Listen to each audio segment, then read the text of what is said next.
Good morning, students. In the last class, we had completed Election Commission of India. In this class, we will remain two topics that are NHRC and NCW. We will study NHRC topic by three questions. NHRC, National Human Rights Commission, Introduction and Structure, Composition. This is two questions, is short questions, and the major question is NHRC powers and functions.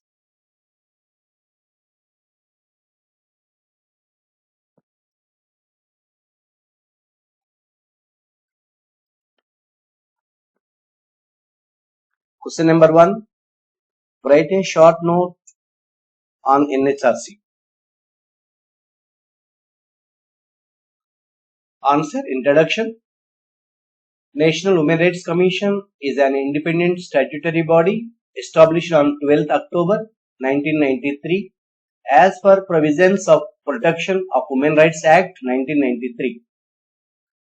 National Human Rights Commission is a statutory body, but Election Commission of India is a constitutional body.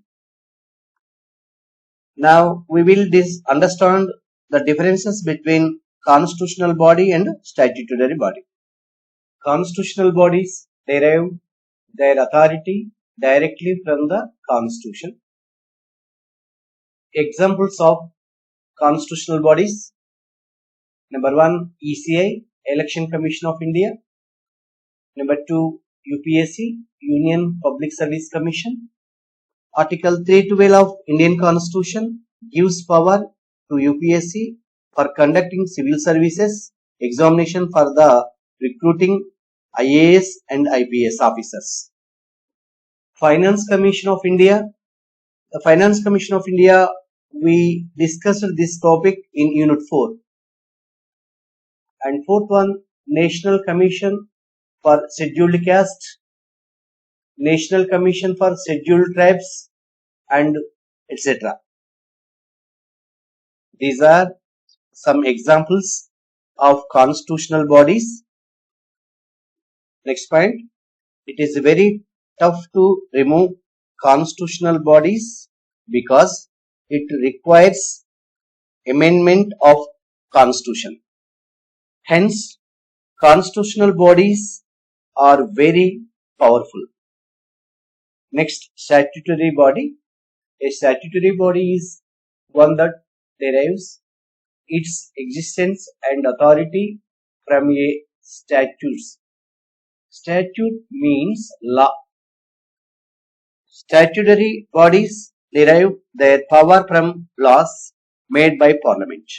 Example, NHRC, National Human Rights Commission, derives its power from Human Rights Act 1993. Next point, NHRC, National Human Rights Commission, has celebrated its Silver Jubilee 25 years on October 12, 2018. Its headquarters is located in New Delhi. Next point, it is the watchdog of human rights in the country, that is, the rights related to life, liberty, equality, and dignity of the individual guaranteed by Indian Constitution are embodied in the international conventions and enforceable by courts in India. We studied about liberty, equality, and dignity of individuals in Fundamental Rights chapter. Next point, structure of the Commission. NHRC, National Human Rights Commission, is a multi-member body which consists of chairman and 7 other members. Out of the 7 members, 3 are ex officio members. Next, President appoints the chairman and the members of NHRC, National Human Rights Commission, on recommendation of high-powered committee headed by the Prime Minister. Almost all constitutional and statutory bodies chairmen are appointed by President. Last point, the chairperson and the members of the NHRC, National Human Rights Commission, are appointed for 5 years or till the age of 70 years, whichever is earlier. For example, if a person of 66 years is appointed as a chairman, then he retires in 4 years because he attained 70 years of age, or if 50 years person is appointed as a chairman, he will retire in 5 years because 70 years of age or 5 years of service, whichever is earlier. Second question, what are the powers and functions of NHRC, National Human Rights Commission? Answer, National Human Rights Commission investigates grievances regarding violation of human rights either sumoto or after receiving a petition. Sumoto means by itself. For example, in Disha incident, after encounter of the accused is taken by NHRC, National Human Rights Commission, sumotoli by seeing news in television. Next, it has the power to interfere in any judicial proceedings involving any allegation of violation of human rights. Next one, it can visit any jail or any other institution under the control of the state government to see the living conditions of the inmates ante ఖైదీలు, and to make recommendations thereon. It can review the safeguards provided under the Constitution or any law for the protection of the human rights and can recommend appropriate remedial measures. If a government makes a law, then NHRC can review the law and can make recommendations. Next, NHRC undertakes and promotes research in the field of human rights.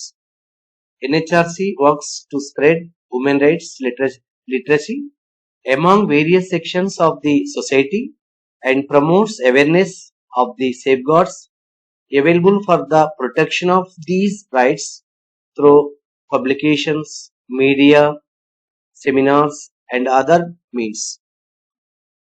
The Commission takes an independent stand while providing opinions for the protection of human rights within the language of the Constitution or in the law for the time being enforced. Next point, it has the powers of a civil court and can grant interim relief. Interim relief means short relief. It also has the authority to recommend payment of compensation or damages. అంటే చూడండి, ఇప్పుడు ఒక small example చెప్తాను మీకు. ఇప్పుడు ఏదైనా ఒక land మన పొలంలో నుంచి ఒక కెనాల్ రోడ్డు పోయింది అనుకోండి, మనకు ఒక 20 lakhs రావాలి, గవర్నమెంట్ 10 lakhs కట్టిస్తుంది అనుకో. అప్పుడు ఎన్హెచ్ఆర్సి జోక్యం ఎంటర్ అయ్యి లేదు వాళ్ళకి మిగతా రిమైనింగ్ 20 lakhs కట్టేయకూడదని చెప్పేసి స్టేట్ గవర్నమెంట్ రికమెండ్ చేసే పవర్ని కూడా కలిగి ఉంది. NHRC, National Human Rights Commission, credibility duly reflected in large number of complaints received every year and the trust reposed in it by the citizens. Okay, this is last one. It can recommend to both the central and state governments to take suitable steps to prevent the violation of human rights.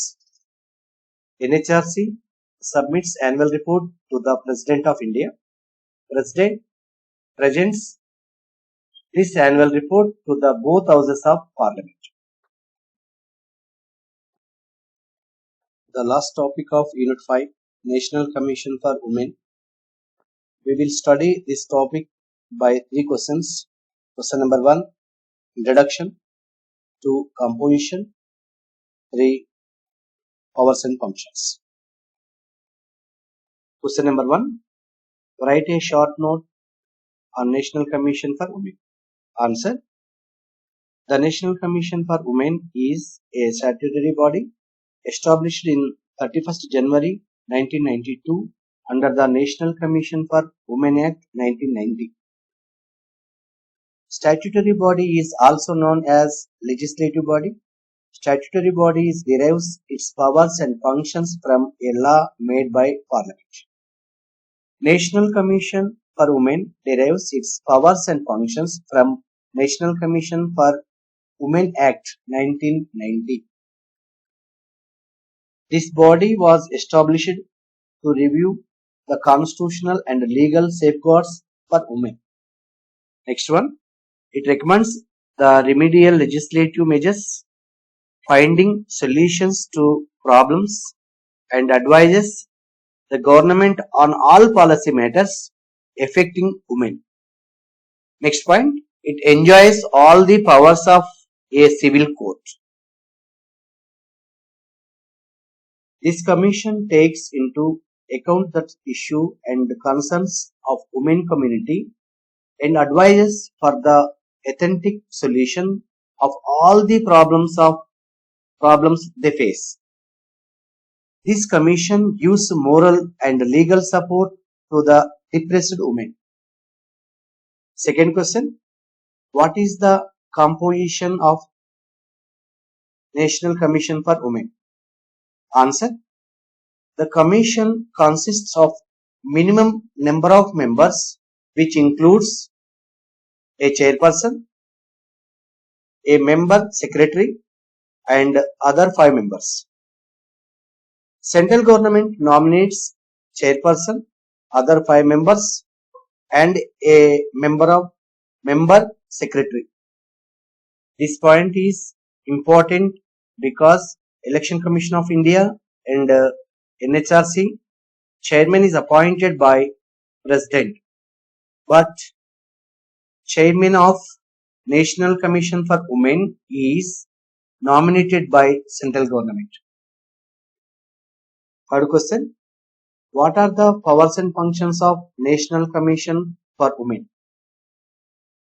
Answer, number 1, investigation and examination. Investigate and examine all the matters relating to the safeguards provided for the women under the Constitution and other laws. Second point, recommendations. National Commission for Women recommends for the effective implementation of safeguards. Third one, review. National Commission for Women reviews the current provisions of Constitution and suggests effective measures to empower rights of women. Fourth one, cases of violation. Take up cases of violation of the provisions of the Constitution and of the other laws relating to the women with the relevant authorities. Fifth one, sumo notice. It looks into complaints and takes sumo notice of matters relating to deprivation of women rights, non-implementation of the laws, and non-compliance of the policy decisions guaranteeing the welfare for women's society. Sixth point, special studies and investigation.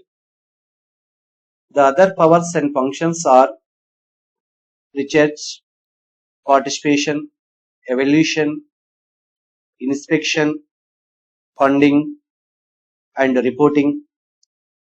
Out of these 12 points, you can write any 8 points. Thank you, students. We have completed all 5 units syllabus. This material is enough for the exams. Please study the materials.